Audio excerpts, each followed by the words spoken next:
तो चलें जी, बिस्मिल्लाहिर्रहमानिर्रहीम स्टार्ट करते हैं जी। Introduction to partnership. तो पार्टनरशिप बेसिकली आप पहले पढ़ के आए हैं। इसमें कहीं शुरू में मैंने आपको बता भी दिया था कि पार्टनरशिप एक्ट जो है 1932 का है। Partnership act 1932 was basically the part of contract act 1872, लेकिन 1930 में सेल्स ऑफ गुड्स एक्ट जो था वो इससे सेपरेट कर दिया गया कॉन्ट्रैक्ट ऑफ एक्ट 1872 से, और 1932 में पार्टनरशिप जो है इसको सेपरेट कर दिया गया कॉन्ट्रैक्ट एक्ट 1872 से। ठीक है जी। तो initially it was the part of contract act 1872। ये बात कहीं पहले हमने कर दी है। तो पार्टनरशिप हमारे यहाँ 1932 से लेके 2017 तक हमारे यहाँ पार्टनरशिप जो थी उसका एक ही कंसेप्ट था, पार्टनरशिप एक्ट 1932 के तहत बनने वाली पार्टनरशिप या ईओपी, एसोसिएशन ऑफ पर्सन। लेकिन 2017 में पाकिस्तान में एक नया कंसेप्ट भी आया, एलएलपी का, लिमिटेड लायबिलिटी पार्टनरशिप, जिसको एससीसीपी जो है वो गवर्न करती है और उसकी रजिस्ट्रेशन एससीसीपी के पास होती है। एक दूसरा कंसेप्ट आया लिमिटेड लायबिलिटी पार्टनरशिप का। और ये जो ओल्ड पार्टनरशिप हमारे पास है 1932 के तहत जो रजिस्टर होती है, ये रजिस्ट्रार ऑफ फर्म के पास रजिस्टर होती है। तो रजिस्ट्रार ऑफ फर्म जो है वो कुछ बड़े जो डिस्ट्रिक्ट हैं वो डिस्ट्रिक्ट लेवल पे मौजूद हैं, और कहीं जो छोटे डिस्ट्रिक्ट हैं वहाँ पे डिवीजन लेवल पे मौजूद है रजिस्ट्रार ऑफ फर्म। अगर आप यहाँ रावलपिंडी और इस्लामाबाद की बात करें तो इस्लामाबाद का रजिस्ट्रार ऑफ फर्म जो है जहाँ पे पार्टनरशिप रजिस्टर होती हैं वो अलग है। ये बैठते हैं इधर आईसीटी कम्प्लेक्स जो है जी10 में है मेरे ख्याल। और इस्लामाबाद रावलपिंडी के जो रजिस्ट्रार ऑफ फर्म है उनका ऑफिस I9 में है, तो वहाँ पे रजिस्टर होती है रजिस्ट्रार ऑफ फर्म। ठीक हो गया जी। अच्छा जी, तो पार्टनरशिप है क्या? पार्टनरशिप एक्ट 1932 का सेक्शन 4 जो है वो पार्टनरशिप को कैसे डिफाइन करता है? Partnership is the relation between person who have agreed to share the profit of a business carried on by all or any of them acting for all. तो ऐसा बिजनेस जिसको जो है लोग मिलके करते हैं, किस घर से? टू शेयर प्रॉफिट, प्रॉफिट को डिस्ट्रीब्यूट करने के लिए वो सारे काम करें या उनमें से कोई एक काम करे, तो उसको हम पार्टनरशिप कहते हैं, पार्टनरशिप एक्ट 1932 के मुताबिक। कोई मुझे ये बता सकता है कि पार्टनरशिप में नंबर ऑफ पार्टनर्स जो हैं उनकी तादाद कितनी होती है? 2 से 20 होती है सर। जी, 2 से 20। और उसमें कोई कंडीशन भी है? कंपनी ऑर्डिनेंस होता है सर इसका 1984 से। अच्छा, पर्सन हु हैव एंटर्ड, आगे एड्रेस करते हैं। Person who have entered into partnership with one another are called individually partners and collectively a firm, and the name under which their business is carried on is called the firm name। ठीक हो गया जी। तो ये तीन बातें हैं कि आप जो इसमें लोग हैं जो बिजनेस कर रहे हैं उनको हम इंडिविजुअली जो है वो पार्टनर्स कहेंगे, कलेक्टिवली उसको एक फर्म कहेंगे, और जो बिजनेस नेम है उसको हम फर्म नेम कहेंगे। ये तीन बातें यहाँ से इस डेफिनेशन से मजीद पता चलती है। An act of firm means any act or omission by all the partners or by any partner or agent of the firm which gives rise to a right enforceable by or against the firm। तो किसी भी partner का कोई action पूरी firm का action समझा जाता है, और फर्म का एक्शन जो है वो पूरे जो सारे पार्टनर है उनका एक्शन समझा जाता है। तो ये सारे के सारे जो है एक दूसरे के एजेंट होते हैं। जितने भी पार्टनर होते हैं एक दूसरे के एजेंट होते हैं, और उनका जो एक्ट होता है वो दूसरों को बाइंड कर देता है। जैसे कि हमने एजेंसी एग्रीमेंट के अंदर पढ़ा था कि आपका एजेंट का कोई भी एक्ट जो है वो प्रिंसिपल को बाइंड कर देता है। तो इसी तरह यहाँ भी चूंकि जितने भी पार्टनर हैं वो एक दूसरे के एजेंट हैं, तो एक पार्टनर का एक्ट जो है बाकी पार्टनर को बाइंड कर देता है क्योंकि वो उसके प्रिंसिपल है, right. A third party used in relation to a firm or to a partner therein means any person who is not a partner in the firm। Third party से मुराद क्या है? कि जो पार्टनर नहीं है फर्म में, जिसके साथ फर्म डील करती है, वो थर्ड पार्टी कहलाता है। Essential element of a partnership, partnership के सेक्शन 6 है, उसके तहत इसके जो पार्टनरशिप है उसके एसेंशियल एलिमेंट्स क्या हैं? सबसे पहले जनाब एसोसिएशन ऑफ 2 और मोर पर्सन होना चाहिए। फिर उनके दरमियान कोई एग्रीमेंट होना चाहिए जिसको हम पार्टनरशिप डीड कहते हैं। उनके दरमियान कोई एग्रीमेंट होना चाहिए। फिर जनाब उनका कैरिंग ऑन बिजनेस, कोई बिजनेस कैरी करने चाहिए, कोई भी लोगों का किसी और पर्पस के लिए इकट्ठे होना अदर देन बिजनेस, तो वो आपकी फर्म नहीं कहलाता, वो पार्टनरशिप नहीं कहलाता। वो ट्रस्ट तो हो सकता है, वो सोसाइटी हो सकती है, वो कोई और नाम दिया जा सकता है उसका, क्योंकि ट्रस्ट के अंदर भी लोग इकट्ठे होते हैं बहुत सारे, लेकिन वहां पे क्या है, कैरिंग ऑन बिजनेस का एलिमेंट जो है वो वहां पे मिसिंग है। ट्रस्ट के अंदर, सोसाइटी के अंदर, वेलफेयर ऑर्गेनाइजेशन के अंदर बिजनेस का एलिमेंट जो होता है वो चूंकि मिसिंग होता है, इसलिए हम उसको पार्टनरशिप नहीं कह सकते। तो कैरिंग ऑन बिजनेस ये एक उसका एसेंशियल है। उसके बाद शेयर ऑफ प्रॉफिट, तो उन्होंने प्रॉफिट जो है उसको शेयर करना है। और म्यूचुअल एजेंसी, जैसे कि मैंने आपको अभी बताया कि एक दूसरे के म्यूचुअल एजेंट होते हैं, ठीक है ना।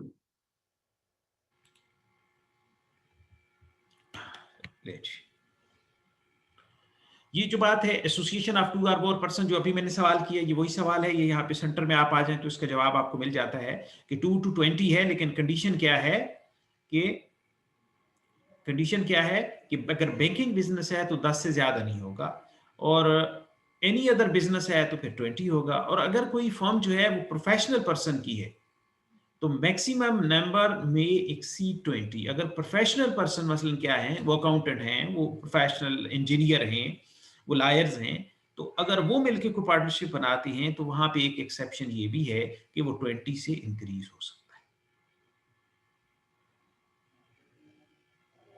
लेकिन कह रहा है कि if the number of partner exceeds in 1 and 2, ये ऊपर वाले जो दो ऑप्शन है, then the partnership firm becomes an illegal association. ठीक है जी, इन दो केसेस के अंदर आप ये इन नंबर से इसको बढ़ा नहीं सकते जी। ये वो बात थी जो मैंने आपसे पूछी थी। एग्रीमेंट, जैसे कि मैंने आपको कहा कि पार्टनरशिप का जो एग्रीमेंट होता है उसको पार्टनरशिप डीड कहते हैं। तो जब भी आप किसी बिजनेस पर्पस के लिए इकट्ठे होते हैं और आपका पर्पस बिजनेस करना और उससे प्रॉफिट अर्न करना और फिर उसको शेयर करना होता है, तो आपके दरमियान कोई ना कोई एग्रीमेंट जरूर होना चाहिए, और उस एग्रीमेंट को हम कहते हैं पार्टनरशिप डीड। अच्छा जी, तो ये जो एग्रीमेंट है इसके अंदर इसकी जो लाजमी एलिमेंट है उसमें यह है कि उसमें फर्म का नाम होना चाहिए, उसकी प्रिंसिपल प्लेस ऑफ बिजनेस होने चाहिए, name of any other place where the firm carries on business, कोई और आपका सब ऑफिस है, रीजनल ऑफिस है, उसका नाम देना होता है। The date when each partner join the firm, partner जो है उन्होंने कब कब ज्वाइन किया, नंबर ऑफ पार्टनर क्या हैं, उनके फुल पर्टिकुलर, उनके परमानेंट एड्रेसेस, ये बेसिकली जो आपकी पार्टनरशिप डीड होती है ये उसका सारे पार्ट होते हैं। उसमें उसका ड्यूरेशन ऑफ पार्टनरशिप क्या होगा कि ये पार्टनरशिप जो है किसी खास स्पेसिफिक टाइम पीरियड के लिए है या ये एट विल है। पर्पस ऑफ पार्टनरशिप, पार्टनरशिप का पर्पस क्या है, क्या काम करना है, कौन सा बिजनेस करना है। Right and duties of partners, amount of capital that each partner should put into the business and keep in the business until the partner retires or the partnership is dissolved। तो ये सारी बातें जो होती हैं जो यहाँ पे लिखी गई हैं,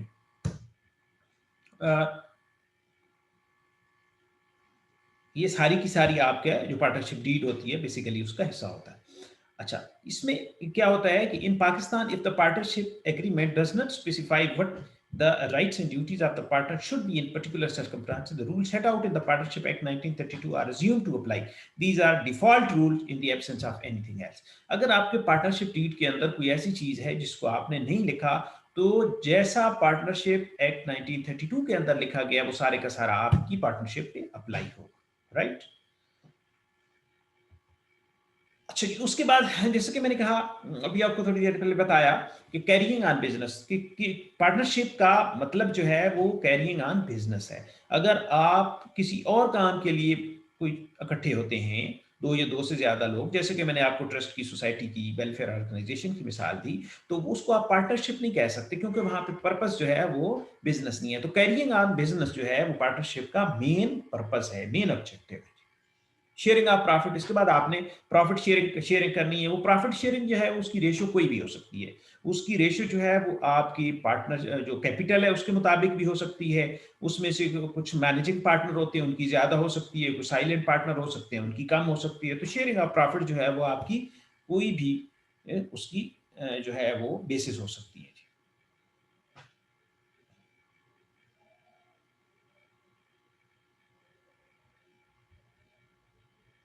म्यूचुअल एजेंसी मैंने आपको बताया कि ये जो है सारे के सारे पार्टनर जो है एक दूसरे के एजेंट है। तो एक पार्टनर का एक्शन जो है वो बाकी पार्टनर जो है उनको बाइंड करता है, वो उसके प्रिंसिपल कंसिडर होते हैं। और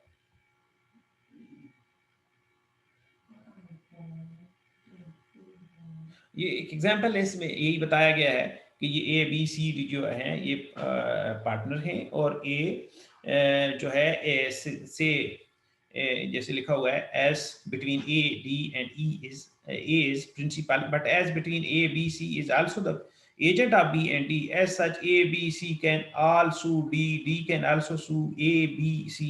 ठीक है, तो ये बेसिकली जो है ना आप एक ही पॉइंट ऑफ टाइम के ऊपर एजेंट भी हैं और दूसरों के एक्शन की सूरत में आप प्रिंसिपल भी हैं, तो इसलिए ये एक बाइंडिंग इफेक्ट है।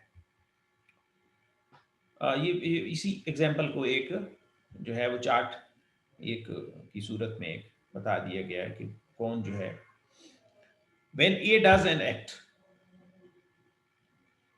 तो who is an agent? A. Who are principal? B और सी।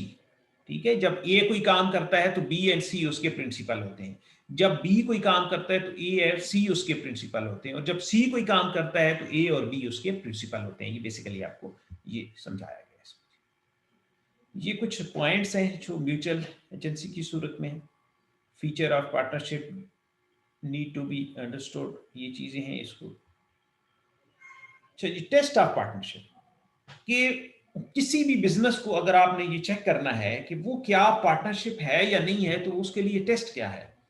ठीक है, whether group of person is और इज नॉट अ फर्म, तो उसके लिए आप क्या टेस्ट लगाएंगे? वेदर अ पर्सन और is not a partner in a firm, regard shall be given to the real relationship between the parties as shown by all relevant facts taken together, that is section 6। ठीक है, तो ये basically आपके वही test हैं जो पीछे essentials हैं कि क्या एसोसिएशन ऑफ टू और मोर पर्सन है, क्या उनके दरमियान एग्रीमेंट है, क्या वो उनका कैरिंग ऑन बिजनेस ऑब्जेक्टिव है ग्रुप ऑफ पर्सन का, क्या शेयरिंग ऑफ प्रॉफिट उसमें है, क्या म्यूचुअल एजेंसी है। तो ये सारी चीजें जो हैं ये अगर हैं तो वो पार्टनरशिप होगा, अदरवाइज पार्टनरशिप नहीं होगा। अच्छा, टाइप्स ऑफ पार्टनरशिप क्या है? पार्टनरशिप एट विल है कि वो पार्टनरशिप जो है ना वो किसी खास पर्पस के लिए नहीं है, वो खास किसी स्पेसिफिक पीरियड के लिए नहीं, वो एट विल है, मर्जी है उसकी। ठीक है, तो जब उसको जो है वो खत्म करना हो तो वो खत्म कर किया जा सकता है, लेकिन इसका कोई म्यूचुअल कंसेंट से उसको किया जा सकता है, लेकिन उसमें कोई स्पेसिफिक पीरियड या स्पेसिफिक उसका कोई प्रोजेक्ट या ऐसी कोई चीज उसमें नहीं है। पर्टिकुलर पार्टनरशिप ये है कि पार्टनरशिप किसी खास मकसद के लिए, किसी खास प्रोजेक्ट के लिए, किसी खास ऑब्जेक्टिव के लिए बनी थी। ठीक है, जब वो ऑब्जेक्टिव पूरा हो जाता है, जब वो प्रोजेक्ट कंप्लीट हो जाता है, तो ये भी साथ इसकी भी पार्टनरशिप जो है ये भी एक्सपायर हो जाती है। अच्छा जी, टाइप्स ऑफ पार्टनर, उसके बाद दो तरह की पार्टनरशिप हो गई, उसके बाद है जी टाइप्स ऑफ पार्टनर। एक्चुअल और ostensible partner, a partner who is actively engaged in the conduct of business is called actual or ostensible partner। ठीक है, वो पार्टनर जो बिजनेस के अंदर एक्चुअली इन्वॉल्व है। ठीक है, he can bind himself or other partner for the act done in the ordinary course of the business। तो उसका कोई भी एक्ट जनाब ऑर्डिनरी बिजनेस के अंदर उसको खुद तो बाइंड करता ही करता है, उसके साथ जितने दूसरे पार्टनर हैं उनको भी बाइंड करता है। स्लीपिंग और डॉर्मेंट पार्टनर, स्लीपिंग और डॉर्मेंट पार्टनर क्या होता है? Sleeping partner is known as such as a partner to third parties dealing with the firm, लेकिन इज नॉट नोन, बाकी जो है वो एक्चुअली पार्टनर होता है, प्रॉफिट्स में उसके शेयर होता है, लेकिन थर्ड पार्टीज जो है उनको नहीं पता होता कि ये पार्टनर है, बिजनेस के अंदर ज्यादा पार्टिसिपेट नहीं कर रहा होता ये।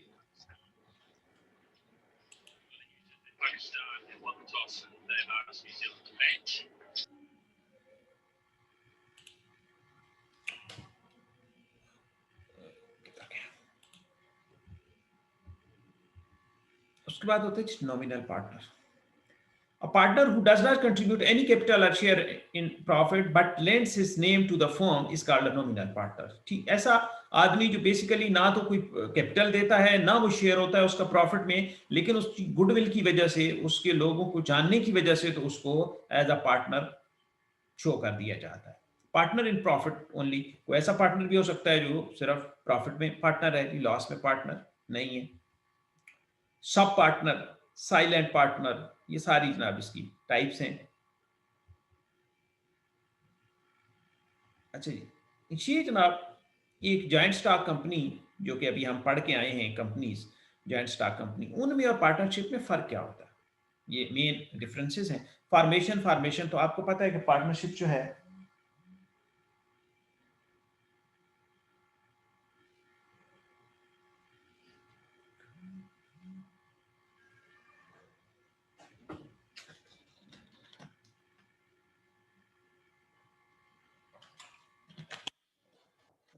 फॉर्मेशन, फॉर्मेशन का पार्टनरशिप की जो है वो आपको, जैसे मैंने अर्ज किया कि वो एक सिंपल एग्रीमेंट से पार्टनरशिप बन जाती है, लेकिन कंपनी बनाने के लिए उसका पूरा एक प्रोसीजर है, पूरा क्रिएटेड बाय लॉ है।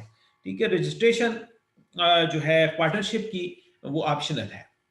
ठीक है, पार्टनरशिप आपकी रजिस्टर्ड भी हो सकती है और अनरजिस्टर्ड भी हो सकती है। आप सिंपल एक रिक्वायर्ड जो अमाउंट का स्टैम्प पेपर है उसके ऊपर आप पार्टनरशिप डीड लिखने से आपकी पार्टनरशिप बन जाती है। आप रजिस्ट्रार ऑफ फर्म के पास रजिस्टर करवाएं या ना कराएं, इट्स योर डिस्क्रिप्शन, ऑप्शनल है। ठीक है ना। लीगल एंटिटी, पार्टनरशिप कोई लीगल एंटिटी नहीं है, कंपनी एक लीगल एंटिटी है। नेचर ऑफ लाइबिलिटी क्या है कि यहाँ पार्टनर की जो लाइबिलिटी है वो अनलिमिटेड है, पार्टनरशिप के केस में, कंपनी के केस में लिमिटेड है। परपेचुअल सक्सेशन, यहाँ पे परपेचुअल सक्सेशन नहीं है। पार्टनरशिप जो है ना वो डेथ की सूरत में डिजॉल्व हो जाती है, लेकिन कंपनी जो है वो डिजॉल्व नहीं होती। एजेंसी, यहाँ पे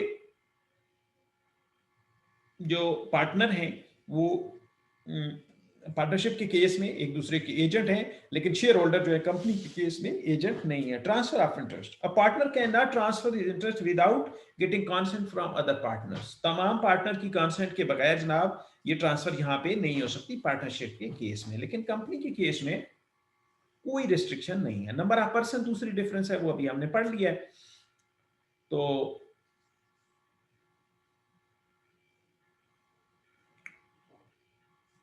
उसके बाद मैनेजमेंट है, ऑल पार्टनर मैनेज कर सकते हैं, लेकिन शेयर होल्डर जो हैं वो खासकर पब्लिक लिमिटेड कंपनी के केस में चूंकि नंबर बहुत ज्यादा होते हैं तो वो मैनेजमेंट में पार्टिसिपेट नहीं कर सकते।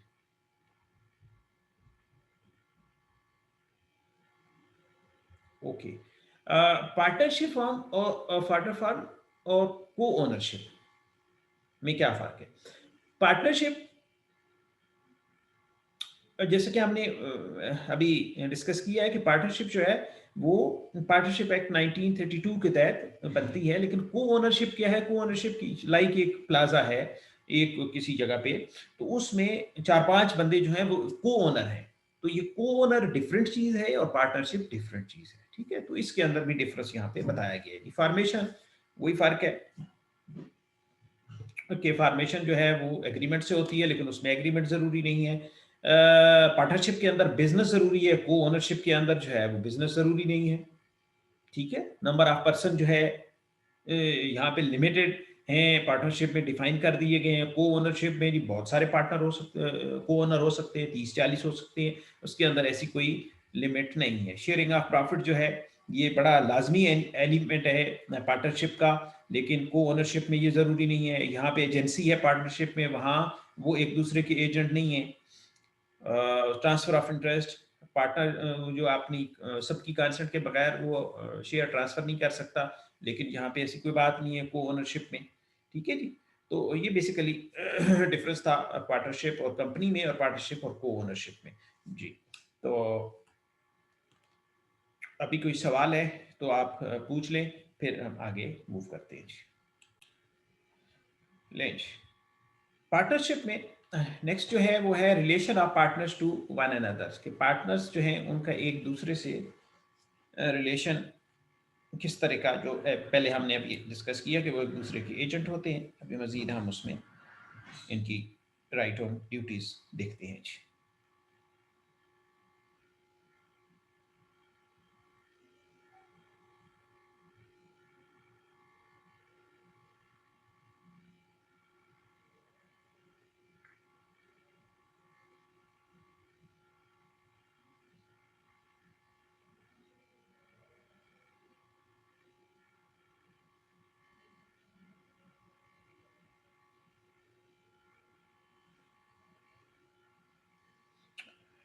General duties of partner, qualified duties of partner, right of partners, mutual right and liability, partnership property, इनको वन बाय वन हम देखते हैं।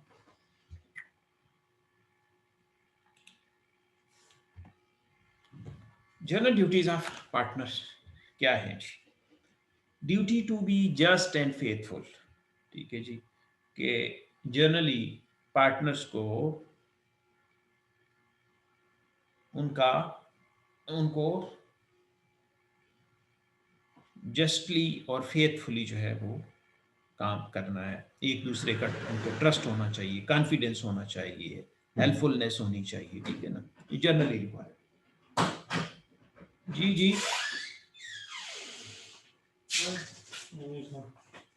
एक सेकंड रुकिए, आप बैठे अपना उमर फारूक तो ले लो ना, बाहर से ले लो बेटा, सॉरी।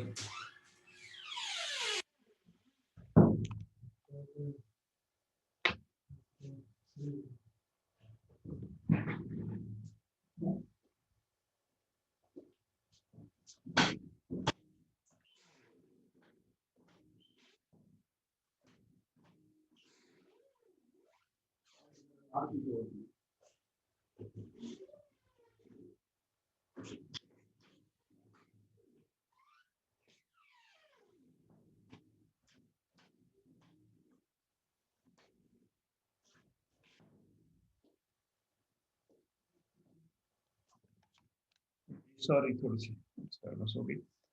अच्छा जी, duty to be just and faithful. जी आवाज आ रही? आ रही है सर। अच्छा जी, duty to carry on business to the greatest common advantage. Every partner is bound to carry on the business of the firm to the greatest common advantage. सबके एडवांटेज के लिए, कॉमन एडवांटेज के लिए, मुश्तरका मफाद के लिए, तो हर एक की इंडिविजुअल जिम्मेदारी है कि वो काम करे। उसके बाद क्या है? Duty to render true account. ये भी पार्टनर की जिम्मेदारी है कि वो ट्रू अकाउंट, यानी true picture, true account, expense, profit के जो हैं वो रेंडर करे, पेश करे दूसरे पार्टनर को। Duty to provide full information, कोई किसी तरह की इंफॉर्मेशन छुपाए नहीं, सारी इंफॉर्मेशन प्रोवाइड करे बाकी पार्टनर्स को। Duty to indemnify for loss caused by fraud. Every partner shall indemnify, indemnification हम पढ़ के आए हैं कि इंडेमनिटी क्या होता है। Indemnify means compensate the firm for any loss caused to it by his fraud in the conduct of the business of the firm. तो जहां तक आपके फ्रॉड की बात है तो आपने कंपनसेट करना है, ये भी आपकी duty. Duty to be liable jointly and severally, unlimited liability, ठीक है जी। पार्टनरशिप में अनलिमिटेड लायबिलिटी है, तो आप तमाम जो पार्टनरशिप फर्म के अफेयर्स हैं उनमें आप पर्सनली लायबल हैं, चूंकि आपकी लायबिलिटी अनलिमिटेड। हाँ, ये एक एग्जाम्पल है, इसको देख लीजिएगा। उसके बाद duty to act within authority, तो जितनी अथॉरिटी जो है आपको गिवन है, उस गिवन अथॉरिटी के अंदर आपने काम करना है, उस अथॉरिटी से आपने बियॉन्ड नहीं जाना। उसके बाद है जी duty in case of emergency. It is the duty of the partner to do all such act for the purpose of protecting the firm from loss as would be done by a person of ordinary care. जितनी आप अपने ख्याल रखते हैं अपने काम का, उतना ही ख्याल आपने पार्टनरशिप का भी रखना है उसके इमरजेंसी की सूरत में।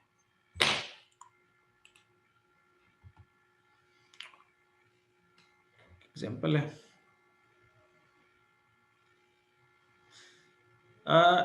qualified duties of a partner. Qualified duties of a partner can be changed by an agreement amongst the partner.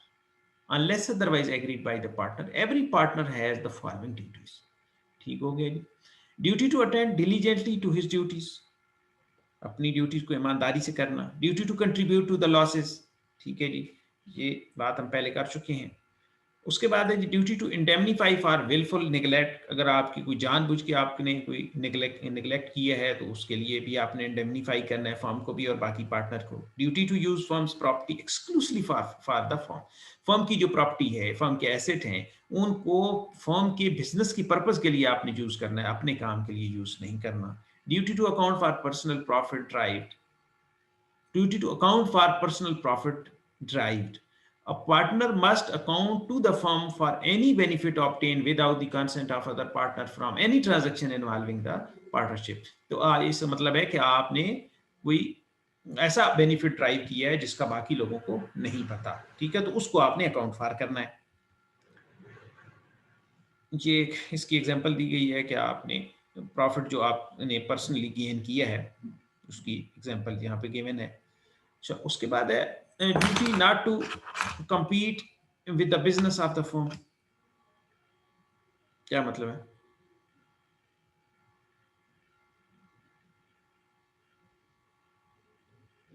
क्या मतलब है इसका कि duty not to compete with the business of the firm, किसी और यानी अपना या किसी और ऐसा बिजनेस जिसमें आपका इंटरेस्ट है उसको पार्टनरशिप के बिजनेस के मुकाबले में खड़ा करना, उसके साथ compete करना, तो ऐसा काम भी आपने नहीं करना, जो कि आपका इसी को कहते हैं कि कन्फ्लिक्ट ऑफ इंटरेस्ट।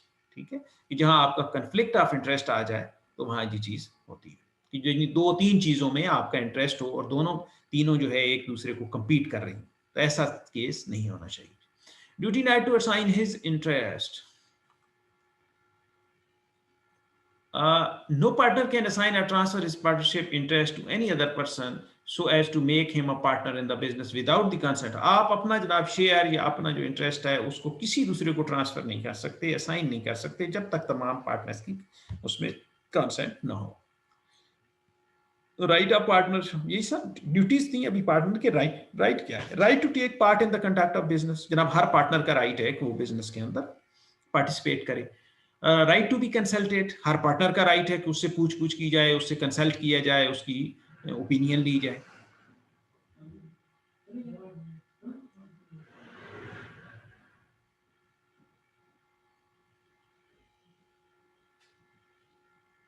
उमर कौन है?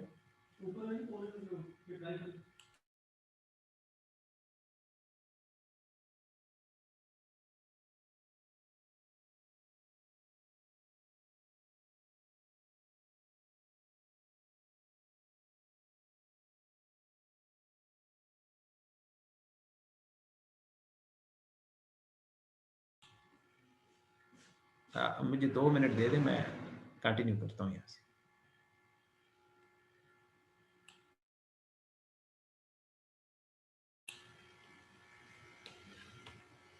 जी, राइट ऑफ पार्टनर हम देख रहे थे, right to have access to the books. ठीक है जी, तो पार्टनर जो है उनकी जितनी भी आपकी बुक्स ऑफ अकाउंट्स हैं, other books of record maintain हो रही हैं, उन तक रसाई जो है वो तमाम पार्टनर का राइट है। Right to share the profit, जो प्रॉफिट है उसको उस पर शेयर, उसको डिस्ट्रीब्यूशन जो है ये भी पार्टनर का राइट है। Right to interest on capital, अगर पार्टनर ने कोई कैपिटल प्रोवाइड किया हुआ है तो उसके ऊपर अगर कोई म्यूचुअली एग्री था कि इसके ऊपर इतना इंटरेस्ट मिलेगा तो वो भी लेना पार्टनर का राइट है। उसके बाद है जी right to interest on advances, अगर कोई लोन दिया हुआ है, एडवांस दिया हुआ है किसी पार्टनर ने फर्म को, तो वो जो है भी रिसीव करना पार्टनर का राइट है। राइट टू इंडेमनिटी, जैसे ये हम पढ़ते आ रहे हैं कि इंडेमनिफिकेशन भी जो है वो भी इसका राइट है। ठीक है जी, तो पार्टनर जो है अगर गुड फेथ में काम कर रहे हैं तो उसको इंडेमनीफाई होना चाहिए। उसके बाद है right to retire, partner has a right to retire. ठीक है, इन कंडीशंस के साथ पार्टनर का रिटायर होना फर्म से भी उसका राइट है, with the consent of all the partners in accordance with N express agreement between the parties. सबसे पहली सूरत तो ये है कि तमाम पार्टनर्स की कंसेंट के साथ, और दूसरी ये है कि अगर कोई ऐसा कंट्रैक्ट हुआ था तो उसकी जो है परसुएंस में, और where the partnership is at will by giving notice in writing to all other partners of his intention to retire. ठीक है, तो ऐसी सूरत में वो जो है वो रिटायर होने का जो है उसका राइट है। राइट ऑफ पार्टनर के अंदर जनाब right of outgoing partner to share in subsequent profit. A partner has died or has ceased to be a partner by the retirement, expulsion, insolvency, or any other cause, the surviving or continuing partner may carry on the business with the property of the firm without any final settlement of accounts as between them and the outgoing partner. In such a case, in the absence of any contract to the contrary, legal representative of the deceased partner or the outgoing partner is entitled at his option to such share of profit as in proportionate to his share in the property of the firm. ठीक है कि अगर जो partner retire हो रहा है या वो उसकी डेथ हो गई है या वो इंसॉल्वेंट हो गया है और वो पार्टनरशिप जो है बिजनेस वो चल रहा है और उसको उसका ड्यू शेयर नहीं मिला, तो वो उसके उसके रिटायरमेंट उसकी डेथ के बाद भी जो प्रॉफिट है वो उसका शेयर उसको ड्यू शेयर मिलेगा, उसका राइट है. Right after reconstitution of the firm. Reconstitution क्या है कि where a change occurs in the constitution of a firm की जो पार्टनरशिप डीड होती है ना उसको कंस्टिट्यूशन ऑफ द फर्म भी कहते हैं. जिस तरह आर्टिकल ऑफ एसोसिएशन जो है वो मेमोरेंडम ऑफ एसोसिएशन जो है वो कंस्टिट्यूशन ऑफ द कंपनी कहलाता है, इसी तरह जो पार्टनरशिप डीड है वो कंस्टिट्यूशन ऑफ द फर्म कहलाती है. Where a change occur in the constitution of a firm constituted for a fixed term continues to carry on business after the expiry of that term. ठीक है, तो the mutual right and duties of the partners in the reconstituted firm remain the same as far as may be possible as they were immediately before the change. ठीक है जी, तो अगर ऐसी सूरत हाल है तो जो पार्टनर्स के राइट एंड लाइबिलिटीज हैं वो वही वाले रहेंगे. ठीक है, या वो रिकंस्टिट्यूट हो गई है या वो एक्सपायरी होनी थी नहीं हुई है, कंटिन्यू कर रही है. Mutual right and liabilities. Partners have the following mutual rights and liability which are subject to contract between them: duty to work without remuneration, duty to share profit and loss equally, duty to interest on capital, right to interest on subsequent advances, right to indemnity, duty to indemnify for willful neglect. ठीक है जी, ये इनके mutual rights हैं, liabilities हैं जो पहले हमने one by one discuss कर दी हैं. Partnership property. Subject to contract between the party, the property of the fund includes, ये चीजें जो है ना ये फर्म की जो है वो पार्टनरशिप की जो है वो प्रॉपर्टी कहलाती है. All property originally brought in the common stock of the firm, ये भी फर्म की प्रॉपर्टी है. All right or interest in the property originally so brought, all property acquired by purchase or otherwise by or for the firm, and right and interest in any property so acquired and goodwill of the business of ये सारी की सारी जो है ये firm की property कहलाएगी. Partnership property की जनाब एग्जांपल क्या है? A B C are the partner in a business, they buy a property in the name of fictitious person with the money of the partnership, the property is a partnership property. ठीक हो गया. अगर beneficial ownership जो है वो firm की है तो वो फर्म की प्रॉपर्टी कहलाएगी. ठीक है, चलिए. गुडविल का आप दिखा है, आपने पढ़ा है कि with the passage of time जब आपका बिजनेस ग्रो करता है तो बिजनेस की एक गुडविल होती है, और जो आपकी बुक वैल्यू होती है या आपकी किताबों के अंदर वैल्यू होती है, जो फिगर्स के अंदर होती है, मार्केट में उससे ज्यादा वैल्यू आपके बिजनेस की होती है. दिस इज कॉल्ड गुडविल, कि आपकी एक्चुअल वैल्यू जो बुक्स के अंदर है, जो रेजिडुअल वैल्यू है, और आपकी जो मार्केट के अंदर वैल्यू है, उनका जो डिफरेंस है वो आपका गुडविल कहलाता है. ठीक है, तो फर्म की गुडविल भी फर्म की प्रॉपर्टी है.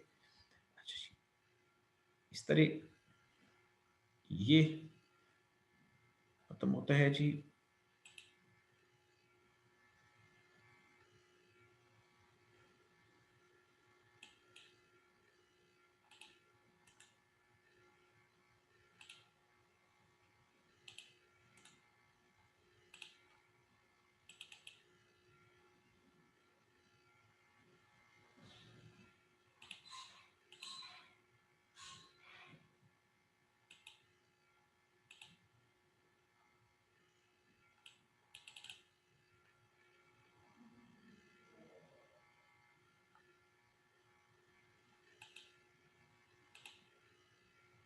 स्लाइड नजर आ गई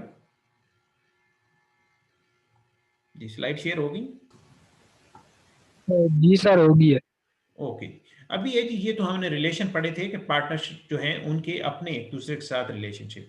अभी ये relation of partner to third party. Third parties हमने पढ़ा था कि वो थर्ड पार्टी क्या होता है, कि वो लोग जो बिजनेस के जो फर्म के पार्टनर नहीं है और फर्म उनके साथ डील करती है, वो सारे के सारे आपके थर्ड पार्टीज है. ठीक है जी. थर्ड पार्टीज के हवाले से जो है वो पार्टनरशिप की क्या रिलेशंस होते हैं पार्टनर के with third party. A partner is the agent of the firm for the purpose of the business of the firm। ये हम पढ़ चुके हैं कि पार्टनर जो हैं वो बिजनेस के एजेंट हैं, एक दूसरे के एजेंट हैं और फर्म के एजेंट हैं। ठीक हो गया।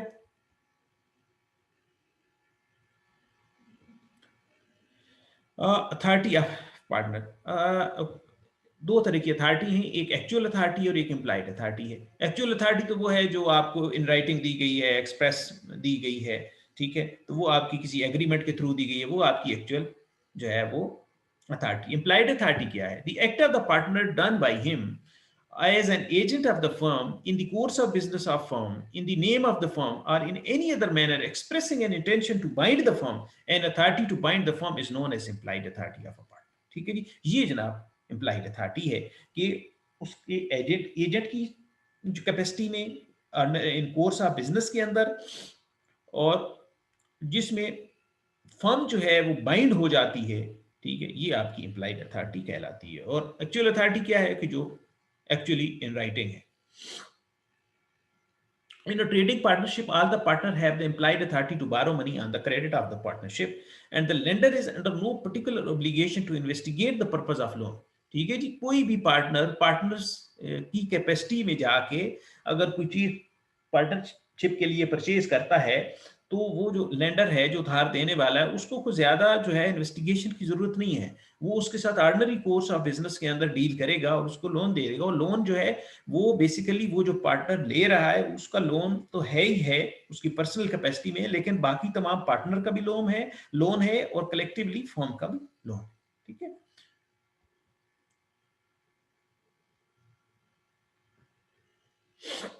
और ये आप इसको गो थ्रू कीजिएगा, एग्जांपल्स हैं, इनको देखिएगा।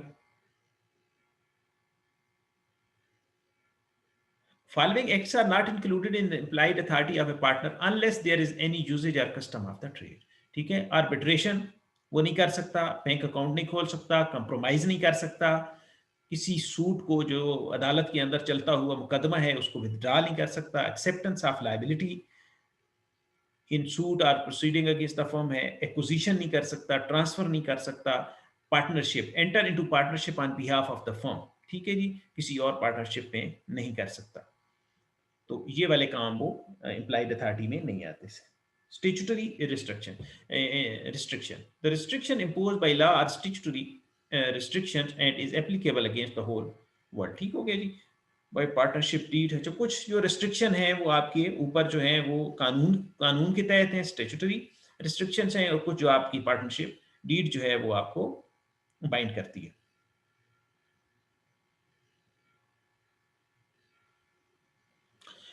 Ratification of action taken by A partner outside his actual authority, जब आप एक्चुअल अथॉरिटी से एक्सीड करके कोई एक्शन करते हैं और वो बाद में रेटिफाई हो जाता है, बाकी जो लोग हैं, बाकी जो पार्टनर हैं उसको तौसीक कर देते हैं, उसको एंडोर्स कर देते हैं, तो वो फिर बाइंडिंग इफेक्ट हो जाता है उसका।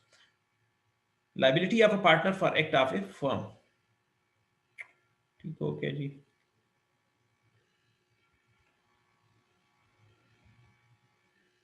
देख लीजिएगा, इसमें ऐसी कोई चीज नहीं है जिसको डिस्कस किया जाए।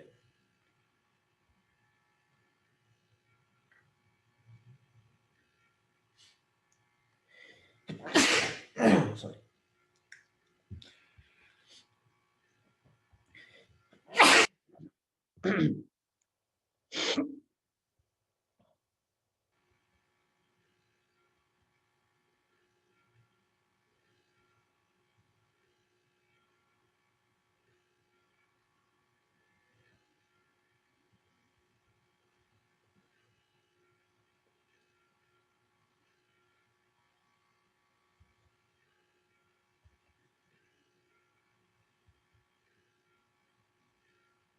ये जो चीजें अभी मैं गो थ्रू कर रहा हूं ना, इनको आप थोड़ा सा देख लीजिएगा, क्योंकि ये खासा टाइम हमारे पास कम है और ये टाइम टेकिंग चीज़ें हैं। ये बेसिकली ट्रांसफ़र के हवाले से हैं। माइनर एडमिशन है, माइनर का एडमिशन कैसे होना है, ठीक है, position of minor before attaining majority क्या होगा, लाइबिलिटीज़ का स्टेटस क्या होगा, ठीक है, ये आप थोड़ा सा इसको देखिएगा चूंकि टाइम थोड़ा कम है। ये मेरा ख्याल उसी सूरत में होगा जब आप इसको गो थ्रू करेंगे। तो